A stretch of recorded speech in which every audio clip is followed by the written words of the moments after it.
네, 시사 인터뷰 오늘 2부 유튜브 라이브로 넘어왔습니다. 우리 사회 현안을 법률 전문가의 눈으로 바라보는 시간 세상 돋보기 이광원 변호사와 함께합니다. 안녕하십니까? 예, 안녕하십니까. 이광원입니다. 네, 지난 시간에는 국민의힘 주호영 의원이 발의한 조국방지법 발의에 관해서 얘기를 나눴는데 오늘도 국민의힘이 요즘에 일을 많이 하는 것 같습니다. 유이동 의원이 발의한 법률안 얘기를 할 건데 이번 법률안 어떤 겁니까? 예, 이번에는 간호사법 제정안에 관한 것입니다. 다들 잘 알고 계시듯이 윤석열 대통령은 작년 5월에 국회에서 통과된 간호법에 대해 거부권을 행사했는데요. 이에 대해서 국회가 재의결하였으나 부결된 적이 있습니다. 그런데 현재 의대 정원 2,000명 증원을 두고 정부와 의사단체 간의 대립이 평행선을 달리는 가운데 국민의힘 유이동 의원 등 16명이 2024년 3월 28일 간호사법 제정 발의를 하였습니다. 네. 약간 표현이 좀 그런데 네. 작년에 그 국회를 통과했다가 거부된 거는 간호법입니다. 올해 새로 발의한 건 간호사법입니다. 간호사법. 아, 이거.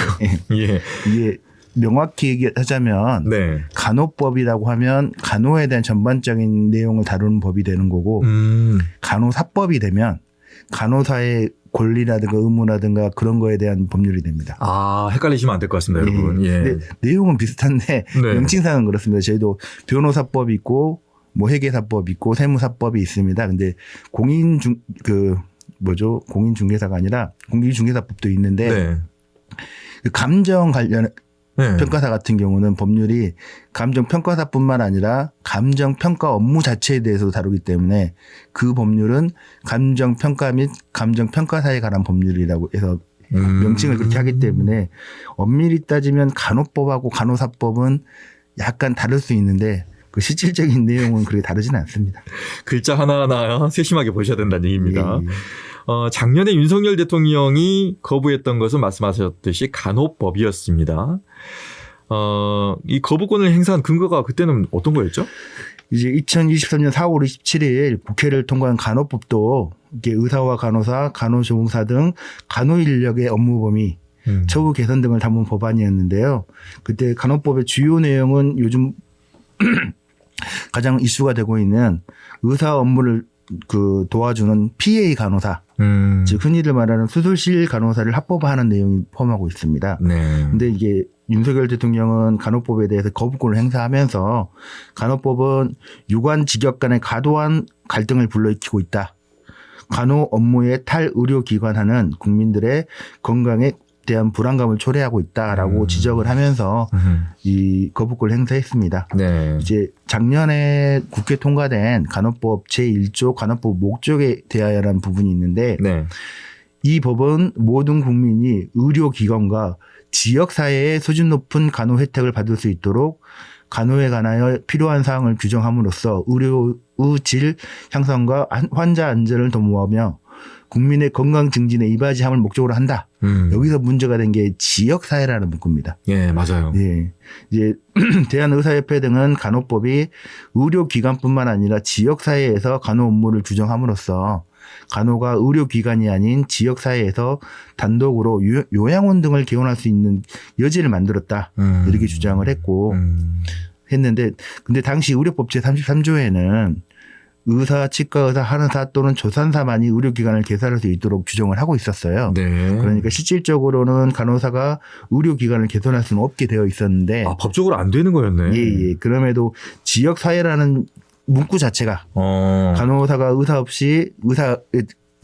없이 단독으로 요양시설 등을 운영할 수 있는 근거가 될 수 있는 여지가 있다고 강력히 반대했던 겁니다. 윤석열 대통령은 이제 간호법의 지역사회라는 규정이 문제가 된다는 의미에서 간호 업무의 탈의료기관화, 간호 업무가 의료기관을 벗어난다. 네. 라는 이런 탈의료기관화가 국민들의 건강에 대한 불안감을 초래하고 이로 인하여 간호법이 유관 직역 간의 과도한 갈등을 불러일으킨다는 이유로 거부권을 행사한 것으로 보입니다. 네.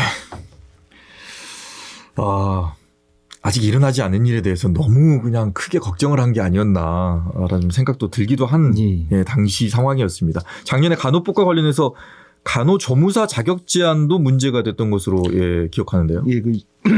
유관 직역 간의 갈등 중에 간호조무사 자격을 너무 제한한다라고 했었는데 이제 그 법 규정을 보면 초, 중, 등 교육 법령에 따른 특성화 고등학교에서 간호 관련 학과를 졸업한 사람 또는 초, 중, 고등학교 제2조에 따른 고등학교 졸업자 또는 초, 중, 등 교육 법령에 따라 같은 수준의 학력이 있다고 인정되는 사람 이걸 고등학교 졸업 학력 인정자라고 하고 이런 학력 인정자들이 보건복지부령에서 정한 그 국공립 간호조무사 양성소 교육소를 이수하거나 그다음에 평생교육시설에서 고등학교 교과과정에 상응하는 교육과정 중 간호 관련 학과를 졸업하거나 아니면 이제 그 간호조무사 교습과정을 이수하거나 또 외국에서 간호조무사 교육과정을 이수한 사람들만 시험을 봐서 간호조무사가 될 수 있다라고 규정을 했습니다. 네. 이런 규정은 그 전에 있던 의료법에도 똑같이 있는 규정이었습니다. 근데 일부에서는 이런 규정이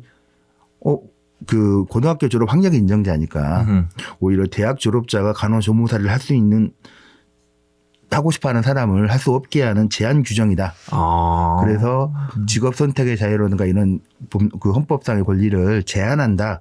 그래서 문제가 된다라고 다툼이 있었습니다. 대학 졸업자는 간호조무사를 할 수 없다는 거 이거 실제로 할 수 없는. 아니, 근데 지금 대학 졸업자 중에서 간호조무사를 하시는 분들도 많이 있습니다. 있죠. 네. 근데 다만 왜 나온 거예요, 이런 게? 2012년에 네. 모 전문대학교에서 간호조무과를 개설했고, 네.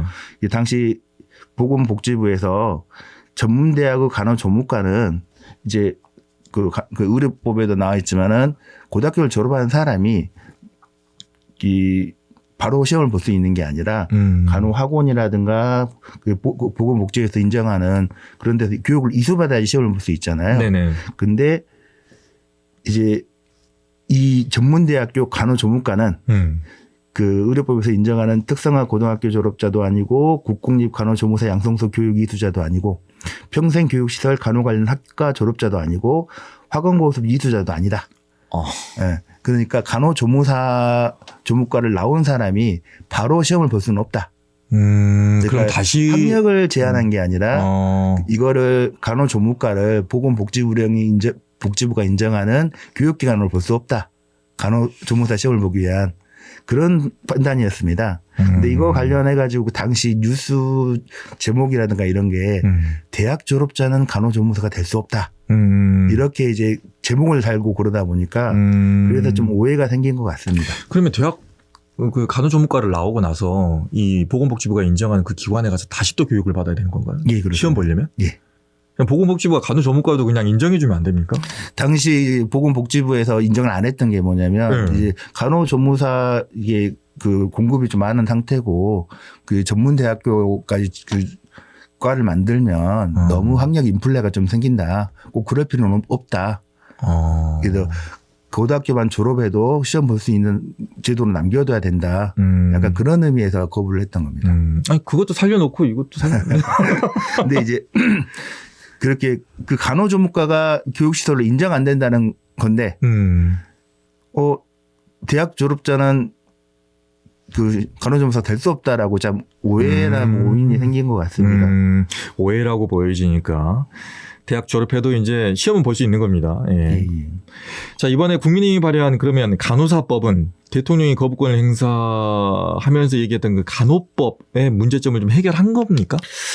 이게 좀 애매합니다. 네. 왜냐하면 이제 무슨 전문 간호사 관련해 가지고 뭐 이제 그 권리 범위를 명확히 했다라고 했는데 이제 그 작년 간호법에는 그 업무 범위에 관련해서 보건복지부령에서 정한다라고만 규정을 했는데 이번에 그 국민의힘이 발의한 간호사법에는 자격을 인정받은 해당 분야에서 전문 간호 및 의사의 포괄적 지도나 위임 하에 진료 지원에 관한 업무를 수행하도록 한다.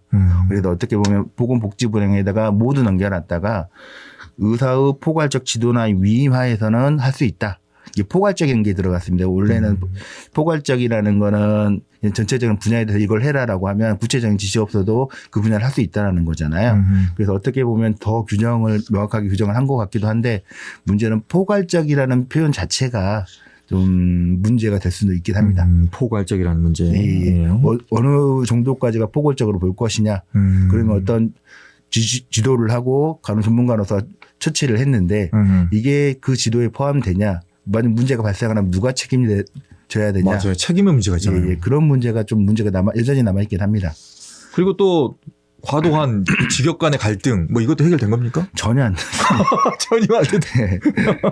이제 아까 말씀드린 것처럼 지역사회가 라는 규정이 문제됐다고 말씀드렸잖아요.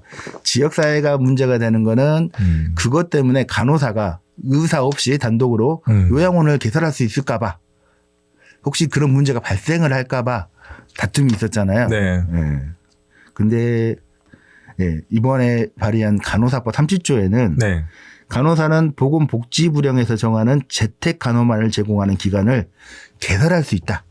아, 재택 간호만이라고 지금 한정 지어버렸네요, 아주. 아니요, 그게 문제가 아니라 개설할 수 있다는 겁니다. 그래요? 예. 근데 요양원은 아니잖아요. 이게 요양원 같은 시설을 재택 간호 시설이라고 합니다. 아, 그래요?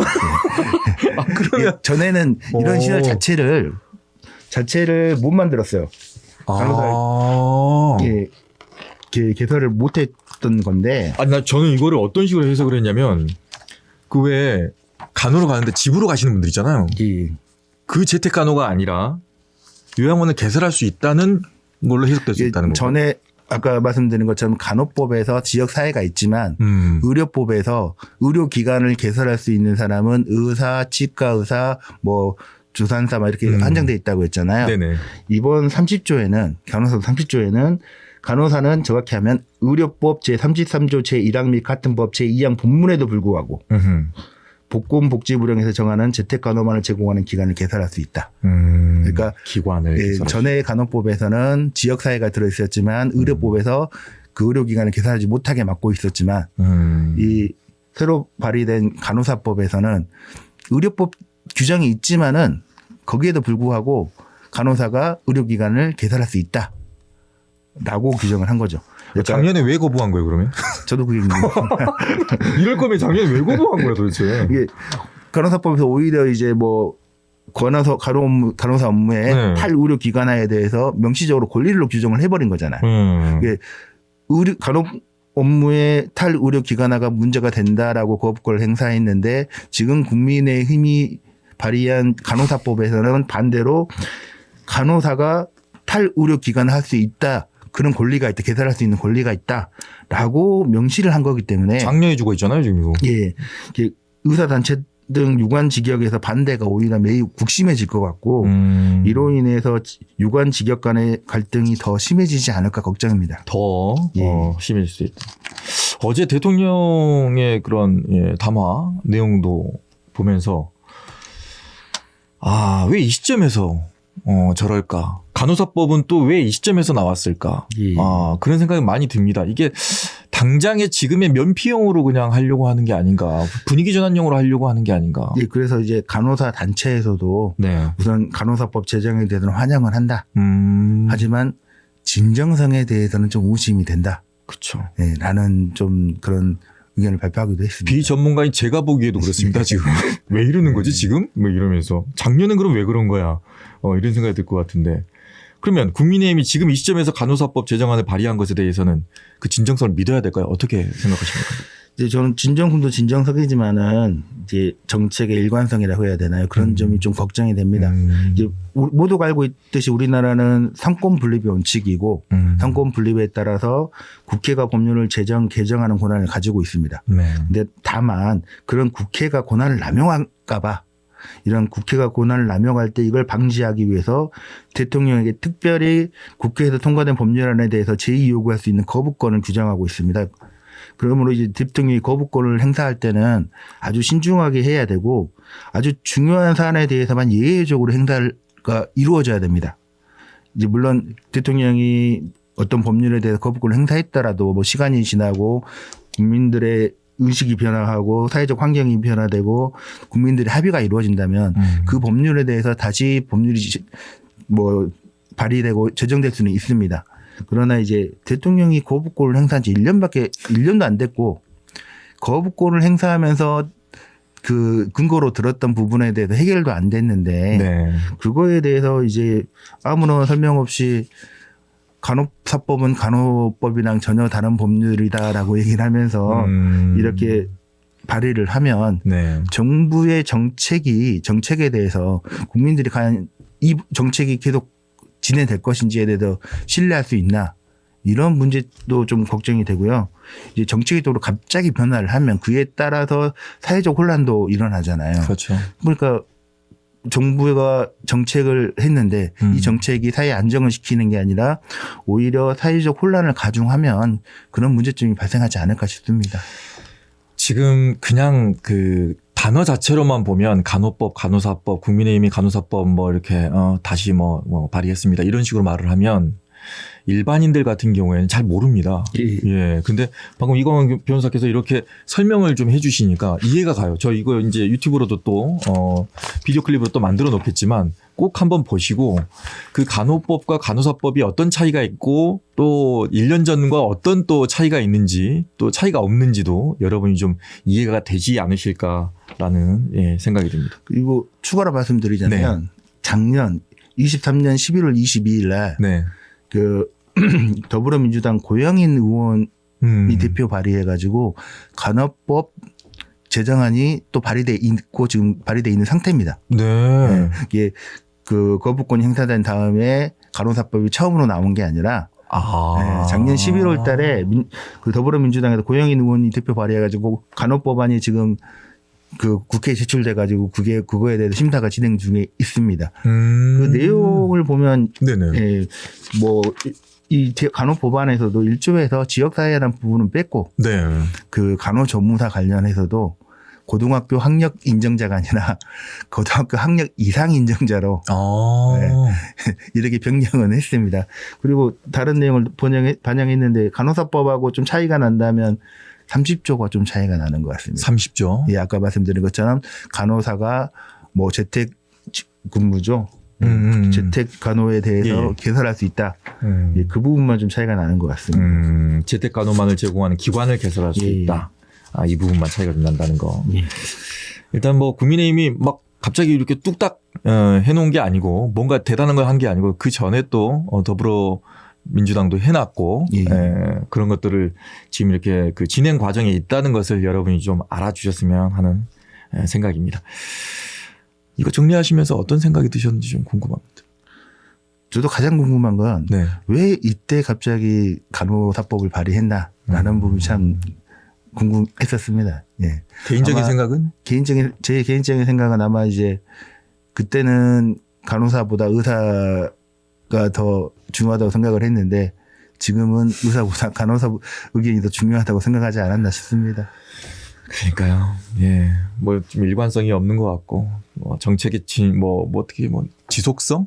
일관성 뭐 이런 것들이 좀 없는 것 같다는 느낌이 들어서 참 걱정입니다. 이제 많이 걱정이 됩니다. 자, 여기까지 듣도록 하겠습니다. 말씀 고맙습니다. 예, 감사합니다. 언제 어디서나 내 손 안의 뉴스. 광주 MBC 뉴스 유튜브 구독으로 함께하세요.